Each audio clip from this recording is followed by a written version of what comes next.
Ok, bonjour à tous. C'est parti. Moi, je vais juste faire la petite intro de 30 secondes et puis après, je descends de scène et je laisse le micro à Mélanie, Corentin et Geoffroy. Juste pour vous présenter, alors on savait qu'avec le sujet Battle Data Governance, il y allait avoir du sang sur les murs et que ça allait attirer du monde. Donc, c'est ce qu'on attend. Je vous ai mis, à la fois, on a communiqué sur LinkedIn et je vous invite à rejoindre le LinkedIn Datamaniac au pluriel, DATAMANIAQUES et datamaniac.com pour suivre un peu le fil des différents événements, conférences, tables rondes, témoignages, retours d'expérience que l'on organise. Datamaniac, en un mot, ça a été créé par une agence digitale à Nantes qui s'appelle Le Phare et par Jean-Loup Racine, son directeur général, pour entre guillemets, faire bouger les lignes et faire monter la mayonnaise autour de la data, notamment pour que les décideurs, les dirigeants s'emparent du sujet et prennent conscience. Donc, Battle Data Governance entre Corentin Gézéquel, ici présent, c'est comme un match de boxe, hein. Head of Data et Analytics chez Vorwerk France. À ma droite, Geoffroy Gourdon, responsable Data Governance chez Maison du Monde. Et puis, alors pour les footeux, seulement pour les footeux, donc je vais faire un privé joke qui va durer 10 secondes. L'un est supporter de Lyon, l'autre est supporter de Saint-Etienne. Les deux clubs ne peuvent pas se blairer. Donc voilà, ça vous donne la tonalité. Et l'un des deux, à la limite si vous trouvez à la fin, est champion d'Europe de Molki et champion de France aussi. Je ne dis pas lequel des deux, vous devinerez.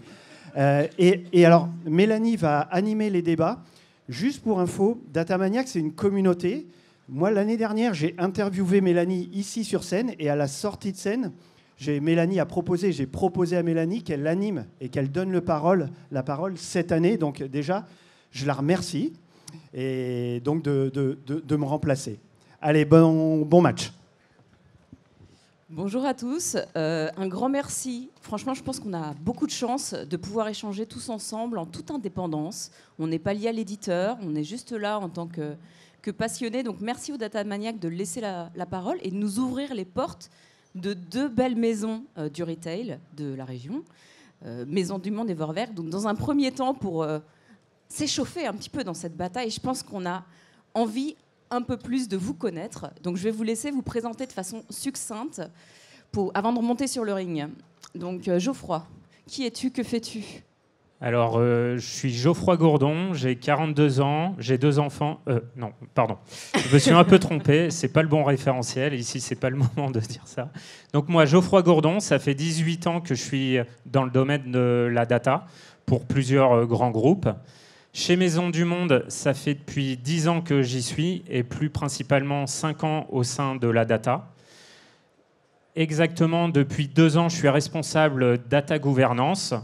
On est rattaché à la direction data, qui est elle-même rattachée à la DSI.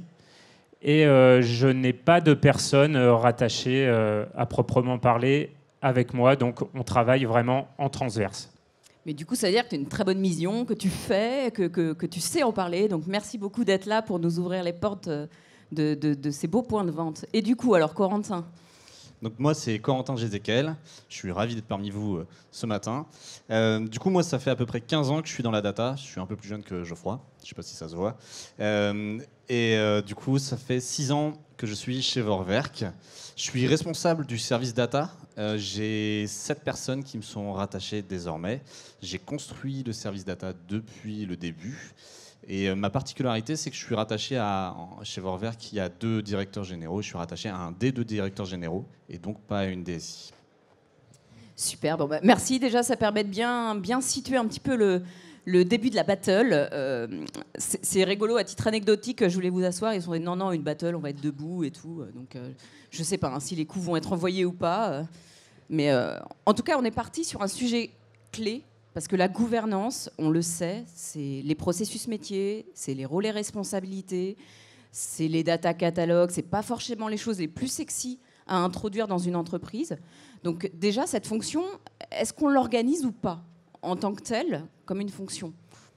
Alors, du coup, chez nous, chez Maison du Monde, comme tu me disais, ça part de ces constats, ça part aussi de d'autres constats, en fait. C'est simple, des constats. On se retrouve dans une réunion où il y a 2 directions différentes. Le DG a demandé, je sais pas, je vais prendre les données transactionnelles, le volume d'affaires, et là, les 2 directions sortent un volume d'affaires différent. Donc en fait, le constat, il est simple, je pense qu'il est un peu partout le même. Donc là, c'est parler un langage commun. Donc c'est de se dire, il va falloir définir tous nos termes, tous nos KPI, les valider pour que, au sein de chez Maisons du Monde, on parle le même langage. Après, derrière ça c'est un des piliers. Un autre pilier, c'est la qualité de données, bien sûr, qui est très importante, parce que ça va impacter après, derrière, nos analyses, potentiellement nos choix stratégiques. Et un autre pilier aussi qui nous tient à cœur et qu'on commence à avancer, ce sont les référentiels. Les référentiels qui sont nos périmètres de données les plus importants au sein de la boîte. Comme tu disais, il va falloir mettre des rôles et des responsables derrière tout ça. Et bien sûr, je n'oublie pas aussi l'acculturation, où là, il va falloir sans cesse parler de la DataGouv. Donc chez nous, on a une démarche de DataGouv, ça fait depuis 6 ans, on l'a construite fin 2018, et on en est ravis. Alors nous, c'est un petit peu différent. On a des points communs, c'est-à-dire qu'effectivement, chez Vorwerk, comme dans toutes les entreprises, la qualité de données, c'est important. C'est ce qui fait la fiabilité et la crédibilité d'un service. En revanche, on a un peu moins d'outils que chez Maisons du Monde. On se repose plus sur une organisation qui est centralisée, c'est-à-dire que toute la data est centralisée au sein d'un service chez Vorwerk, et on se repose plus sur une connaissance et une proximité des métiers qui, du coup, font la force en fait, de notre connaissance des données. Mais alors du coup, quand tu dis justement en connaissance centralisée, côté IT ou côté métier, parce qu'un langage commun, ça rassemble tout le monde, donc à un moment, qui prend la décision de la mettre à tel endroit et pourquoi tel endroit? Pourquoi plus d'un côté que de l'autre? C'est vraiment un cheminement qui se fait à deux, c'est-à-dire qu'on travaille en proximité avec les métiers. Nous, on fournit les outils pour compléter des référentiels, on indique où sont les référentiels, et c'est les métiers qui ont la responsabilité des données qui sont à l'intérieur. C'est comme ça que ça fonctionne chez nous. Et chez nous, bon, ça rejoint un petit peu, mais vu qu'il y a en gros une démarche, c'est un peu plus centralisé. Bien sûr, les référents, les responsables, ceux qui ont la connaissance, c'est les métiers, donc on va travailler avec eux, même si on est au sein de l'IT. Et moi, j'oublierai pas aussi dans cette démarche une autre fonction qui est très importante, c'est nos archis. Il ne faut pas les oublier. Alors, en effet, c'est côté IT, les archis. Mais c'est eux qui, à un moment donné, sur les problématiques, en fait, notamment des référentiels, en fait, c'est sur eux qu'on va s'appuyer et qui vont finalement guider la boîte pour dire c'est ce système qui doit être maître et c'est cette base de données qui doit être la maître. Ok, bon, en tout cas, on le voit, sur ce salon aussi, il y a pléthore d'outils, ça devient même difficile de faire de la veille sur ce sujet, tellement il y a d'outils de data catalogue, de MDM, de data observability qui sortent tous les jours. Quelque part, déjà, pour bien comprendre aussi votre périmètre outils, aujourd'hui, comment vous vous outillez de part et d'autre? J'y vais. Comme ça, après, tu peux m'attaquer, c'est ça? C'est moche. Alors, ouais. Parce que nous, en effet, alors, comme disait Corentin, on s'est outillé. Mais ce qu'il faut savoir, c'est qu'avant de s'outiller, il faut quand même tester la démarche. On ne s'est pas outillé de suite. On a peut-être passé 3-4 ans sans avoir d'outils. Parce que typiquement, un dictionnaire de langage commun pour parler le même langage, en gros, une simple feuille Excel, ça peut fonctionner. Après, il faut la rendre disponible pour les métiers. Donc on avait essayé de construire des outils en interne, mais à un moment donné, il y a aussi d'autres problématiques qui arrivent. Donc en gros, on s'est outillé d'un data catalogue. Alors nous, on a fait le choix de Data Galaxy. Cet outil permet notamment de rendre disponibles toutes les informations au métier, et aussi bien le métier que l'IT. En fait, l'IT est aussi très demandeuse du langage commun, parce que quand ils doivent créer des contrats d'interface et tout, ils veulent savoir si le terme ou le KPI existe déjà. C'est comme au sein de la data. Quand le métier va demander un dashboard, avant de construire le dashboard, on va aller prendre les besoins métiers, on va regarder est-ce qu'on a déjà le KPI ou pas. Si on ne l'a pas, va falloir le définir. Et du coup, on stocke tout ça dans un outil. Et pour la qualité de données, on est en train justement de tester Dataplex, qui est un outil de GCP, pour accélérer en fait toute cette démarche sur les 3-4 piliers qu'on a cités précédemment. Moi, c'est un peu plus riche pour mes équipes, c'est-à-dire que plutôt que de remplir un outil, elles ont des connaissances, et du coup, je me repose beaucoup sur la connaissance de mes équipes, sur la partie données. Donc, effectivement, on a aussi des référentiels, mais on n'est plus sur la feuille Excel en termes de référentiels. On n'a pas d'outils aussi proches. En revanche, les métiers, quand ils ont des questions, ils viennent nous voir et ils nous sollicitent pour nous dire est-ce qu'on peut récupérer telle donnée, quelles sont les données, tu citais le chiffre d'affaires, quelle est la formule sur les chiffres d'affaires, sur les reporting, et tout ça, mes équipes sont capables d'y répondre. Donc c'est vraiment la différence qu'il y a ici. Donc tu perds un peu de temps à répondre aux métiers.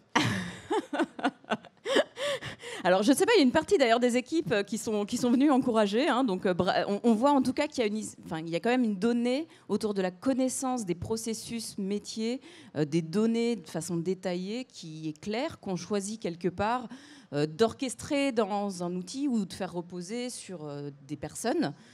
C'est un niveau de partage ou de risques différents selon ce que chacun... Je pense aussi que la taille des entreprises est importante, et la taille et la façon de travailler permet ou pas de se passer d'outils. Oui, et en fait, après, tout ça n'est pas magique, il faut mettre en place plein de choses, des réunions aussi pour communiquer avec le métier, l'IT. Il faut énormément aussi, comme ce que je disais, l'acculturation, pareil, il faut pouvoir...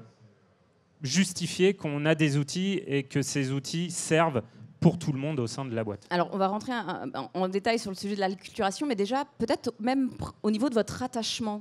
Qu'est-ce que ça aide ? Qu'est-ce que ça, au contraire, rend difficile le fait d'être, donc pour l'un, côté IT, et pour l'autre, directement rattaché à la DG ? Dans quelle mesure ça aide ça structure la démarche de data gouvernance dans le groupe ? Je prends la main du coup, Geoffroy, sur ce coup-là. Du coup, moi, je suis rattaché, comme vous l'avez compris, directement à la direction générale. Pour moi, c'est une vraie force, parce que j'ai un sponsor qui est proche, c'est un des directeurs généraux.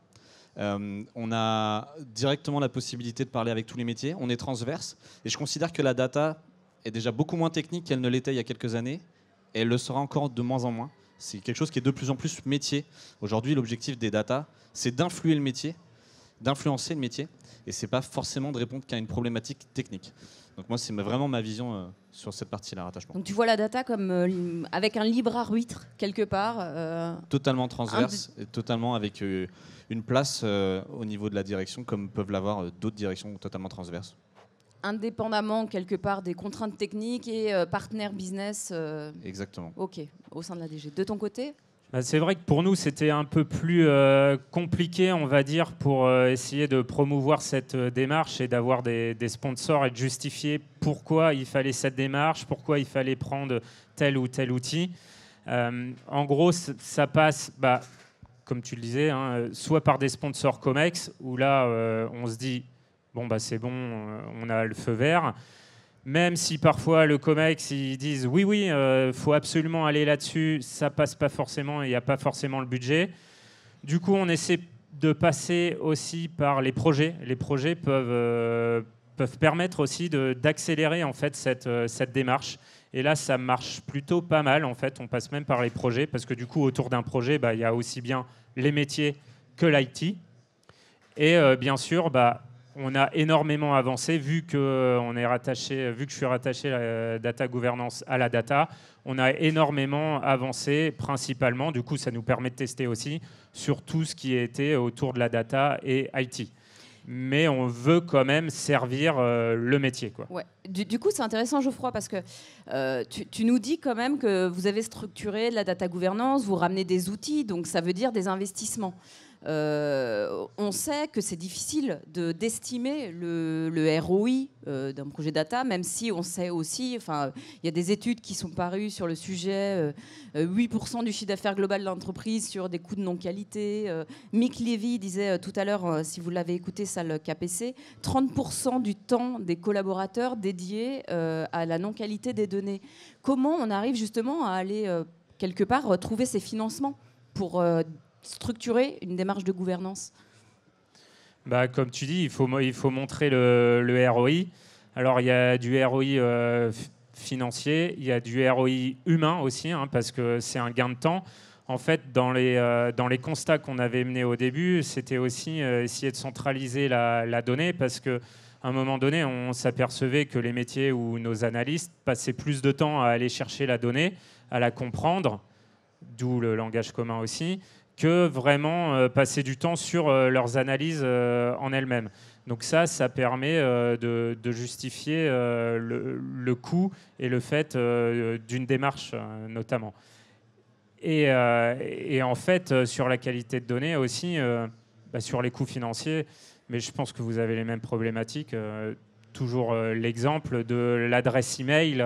Si elle est mal renseignée, l'adresse email, derrière, c'est très facile de calculer un ROI, de se dire si on a une mauvaise adresse email, derrière, on a moins de contacts pour nos offres marketing, donc du coup, potentiellement, moins de chiffre d'affaires ou de volume d'affaires qui rentrent après. Ouais, donc quelque part, c'est le risque non-qualité sur l'adresse email qui a un peu été parti pris. Toi, de ton côté, du coup, comment tu as...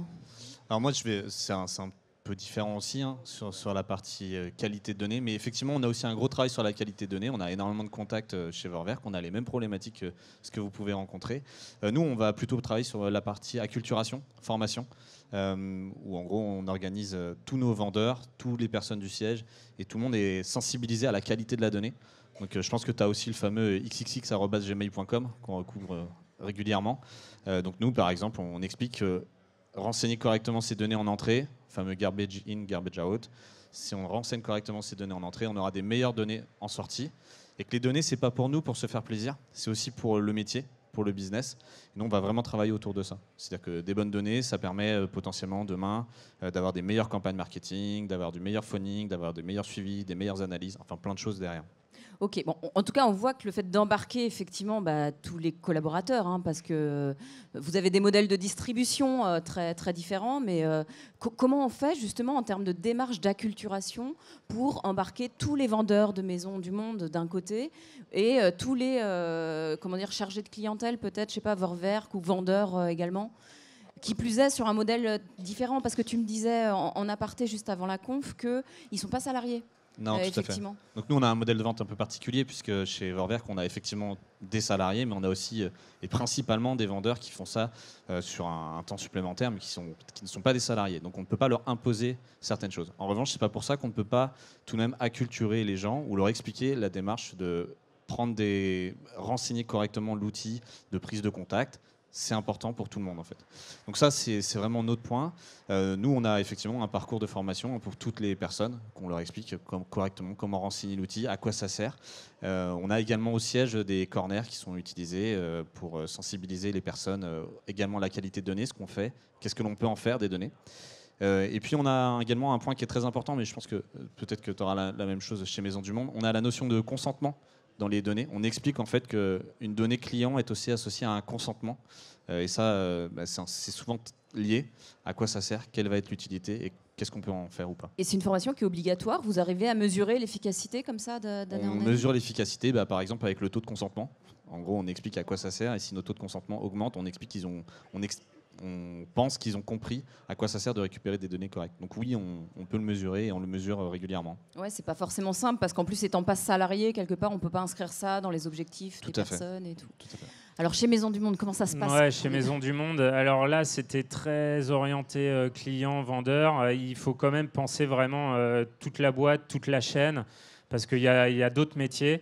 Donc un peu finalement aussi comme vous, sur les formations, on a créé une Data Academy, donc c'est-à-dire créer des vidéos, des supports de formation sur tous nos outils afin que tous les métiers, notamment au siège, soient autonomes sur nos outils. Ça, c'est important aussi parce que du coup, ça permet à ce que tout le monde puisse les utiliser et du coup, on justifie nos coûts derrière des outils. Ensuite, il y a les fameuses newsletters qu'on peut envoyer pour un petit peu montrer l'avancement de nos différents sujets. Montrer aussi qu'on a un outil de data catalog, qu'on a un nouvel outil de data quality. Du coup, même en passant par les projets, ça permet de se dire « Ah tiens, tel sujet a bien fonctionné avec tel métier. Est-ce que vous ne voulez pas qu'on développe la même chose avec un autre métier, avec un autre référentiel ?» Et on a même réussi pour le langage commun, donc du coup notre glossaire métier, à dire au RH que c'est important sur le livret d'accueil des nouveaux arrivants de montrer qu'on a cet outil qui existe au sein de Maisons du Monde afin qu'on parle tous ensemble le même langage et qu'on se comprenne chez Maisons du Monde. Ok, donc même question quelque part un peu que Corentin. Vous le mesurez comment? Vous n'allez pas voir chaque collaborateur, c'est vraiment le fait d'avoir suivi la formation Non, alors on a des KPI qui permettent de voir si tel ou tel fichier est ouvert, si tel ou tel mail est lu. Dans l'outil de Data Catalog, on a un KPI qui dit combien de personnes se sont connectées. Et en fait, il y a même 2 ans et demi, on a, pour voir si la démarche fonctionnait ou pas, en fait, on a envoyé tout simplement un questionnaire avec une petite carotte à la fin, un petit bon d'achat pour qu'il y ait le plus de monde qui répondent.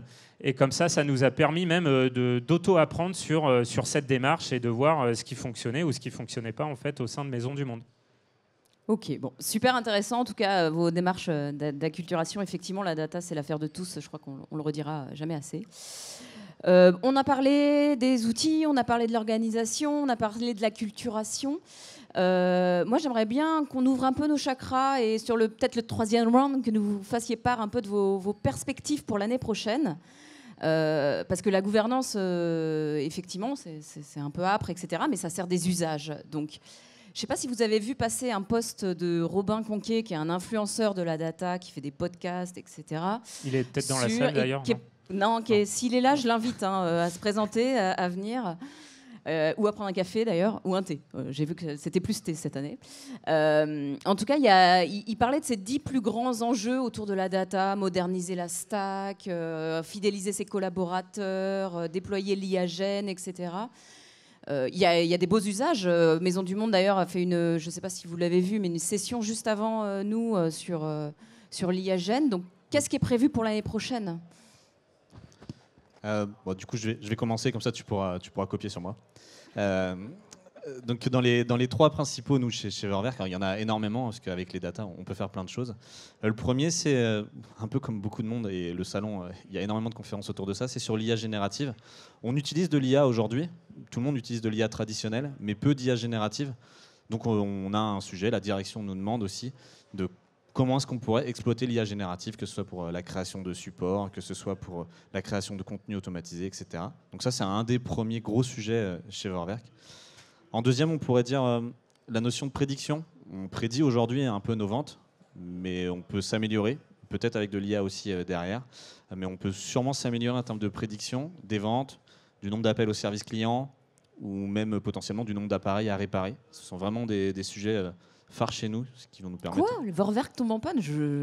Non, jamais. Voilà, c'est bien ce qui me semblait. C'est bien ce qui me semblait. C'est que les appareils de plus de 15 ans. Et puis peut-être en 3e sujet, nous chez Verwerk, on a une stack qui est peut-être un petit peu obsolète. Et du coup, on a Databricks qui vient d'arriver. Et donc du coup, on a un vrai sujet de prise en main de l'outil Databricks. Et qu'est-ce que l'on peut en faire? Quel cas d'usage on peut avoir? Donc ça, c'est aussi un des 3e enjeux que l'on aimerait avoir sur 2024-2025. Ok, donc il y a un peu de modernisation de stack, on entend un peu d'IA-Gen, c'est intéressant. Et du coup, alors côté Maison du Monde, est-ce que vous nous faites des recettes à la Netflix? C'est quoi les prochaines étapes? Peut-être.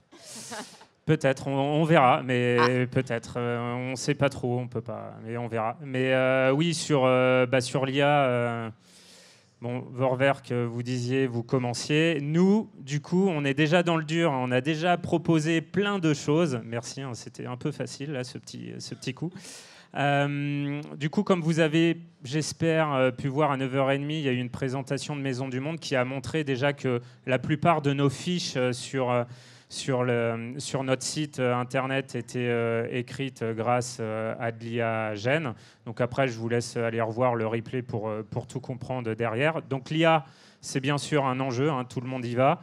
C'est pareil, je vous laisse aller voir sur notre site Maison du Monde. On a développé aussi une application Inspire Me qui permet de mettre une photo et ça permet de détecter quels sont les objets de la photo et de montrer au client qu'est-ce qu'on propose comme objet ressemblant aux objets de la photo, qui est dans le même style ou tout ça. Une sorte de Google Lens, non, c'est ça? Oui, c'est ça. Je sais qu'il y a des concurrents aussi qui l'ont fait, mais chez nous, c'est mieux. Sinon, autre enjeu, c'est Data Product as a Service, donc vraiment que le métier soit le plus autonome possible. Ça, on veut vraiment aller là-dessus. C'est-à-dire, on sait très bien que parfois, le métier, ils ont des questions assez récurrentes. Et combien on a de clients, et combien on a fait de chiffre d'affaires sur tel magasin, dans tel pays et tout. Ça, ces petites questions qui nous prennent du temps parfois à répondre, on voudrait qu'ils soient autonomes dessus. Et ça enchaîne du coup sur le troisième sujet qui est la gouvernance de la donnée, forcément, parce que pour répondre à ces problématiques, il faut que nos métadonnées soient les mieux remplies possibles.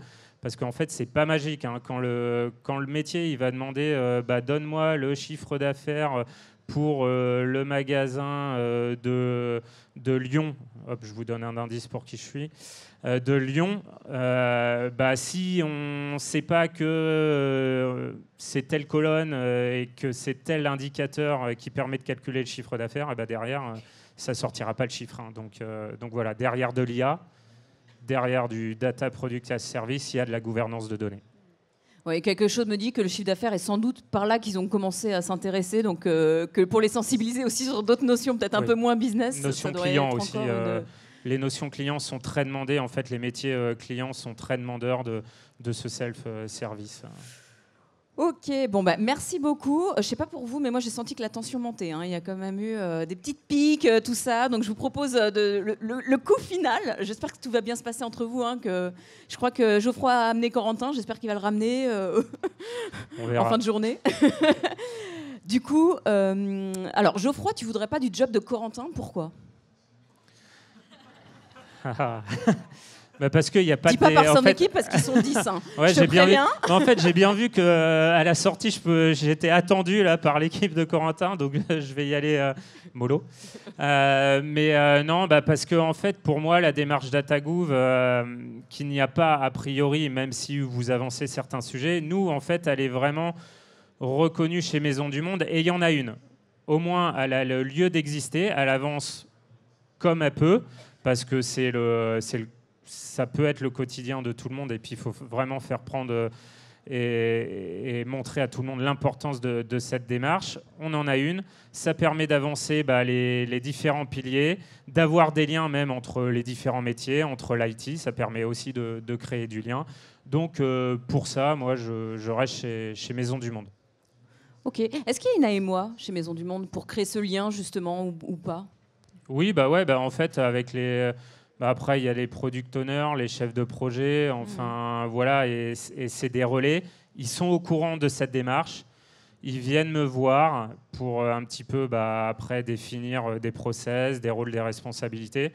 Et après, tout ça, on centralise et on reroute les informations. En fait, on essaie de guider aussi tout le monde. Okay. En fait, il y a quand même aussi des data owners, des référents. Donc, du coup, tout ça, il y a quand même une organisation transverse tout autour de cette démarche qu'on essaie de prolonger. Ok, super. Bon, Corentin, qu'est-ce que tu as envie de lui répondre là? C'est le dernier coup. Hein. Vas-y, lâche-toi. Que les meubles Maisons du Monde sont trop bien. Oui, je le sais. Ouais, ça pourrait supporter un Thermomix, je pense. Un Thermomix qui marche. C'est normal, c'est un pléonasme. C'est moche. Du coup, non, moi, j'aime trop ma liberté, tu l'as dit tout à l'heure. Du coup, appartenir à une DSI, je pense que c'est quelque chose que j'ai plus envie aujourd'hui. Je pense qu'être attaché à la direction générale, c'est vraiment un gros point fort. Donc pour ça, c'est un des premiers points pour lesquels je ne voudrais pas ton job. Et le deuxième point, c'est la proximité avec les métiers. Parce que je pense que moi, j'ai la chance de pouvoir être vraiment en interaction avec les métiers tous les jours. Donc ça, c'est un des gros points forts. Et après, je ne parle pas de la qualité de mon équipe aussi, je ne suis pas sûr de retrouver. Mais... Oh là là, et là je crains qu'à l'applaudimètre, ils sont venus ultra nombreux, j'ai peur que tu perdes. Hein. Je sais. Ouais, non, mais j'ai ramené aussi du monde. Écoutez, c'est bientôt la fin de ce débat. Est-ce qu'il y a des questions? Parce que vous en avez peut-être à poser à nos combattants du jour. Il n'y a pas de sang sur les murs, hein. On va laisser les murs propres. Est-ce que vous avez des questions à poser à Corentin, à Geoffroy, sur la façon dont ils animent la data gouvernance, les outils, les projets, le langage commun, comment on arrive à parler le même langage? Le Thermomix, il fonctionne pas. Et toi, dans ce que tu as vu, est-ce que par rapport à ce que tu connais, Alors, donc il y a une question pour ceux qui n'ont pas entendu effectivement Samuel qui me sollicite et qui me dit, moi, avec mon recul de consultante en data gouvernance, est-ce qu'il y a des choses qui m'étonnent? Moi, ma conclusion, c'est que quelque part, la data gouvernance, c'est pas simple comme thématique à aborder parce qu'effectivement, c'est le langage commun. Il y a une notion d'investissement et c'est pas facile de mettre un coût sur la non-qualité des données. Souvent, en termes d'image, on peut rapporter ça au poison dans le sang. Quelque part, c'est quelque chose d'un peu insidieux qui est partout dans l'entreprise. Mais par contre, quand il faut aller trouver le sponsorship au COMEX pour aligner un chèque, pour aller chercher des data catalogues, des outils qui ne sont pas forcément sexy, que le métier n'a pas forcément envie de s'approprier, c'est pas simple. Et on voit qu'il n'y a pas qu'une réponse, quelque part. On voit que suivant la taille de l'entreprise, suivant le niveau de travail entre les métiers, suivant l'outillage et le positionnement, il faut justement essayer de trouver on va dire un mix entre l'organisation et les outils qui fonctionnent bien. Et des fois, on n'a pas les outils, mais on a les hommes. Des fois, on n'a pas les hommes, mais on a les outils. En tout cas, merci beaucoup à vous deux de vous être prêtés au jeu de cette battle. J'espère que vous continuerez à vous affronter sur le terrain, en tout cas, en toute amitié. Après, on va rester amis. On va rester néanmoins amis. Super. Et merci beaucoup à vous pour votre présence. Vous êtes nombreux, vous avez rempli la salle, c'est chouette. D'année en année, Samuel mobilise avec le collectif Data Maniac. Donc n'hésitez pas, bien sûr, à les suivre et à suivre tous les événements du phare, parce qu'ils sont nombreux dans l'Ouest et on les remercie pour cet engagement et cette visibilité. Merci à vous. Merci.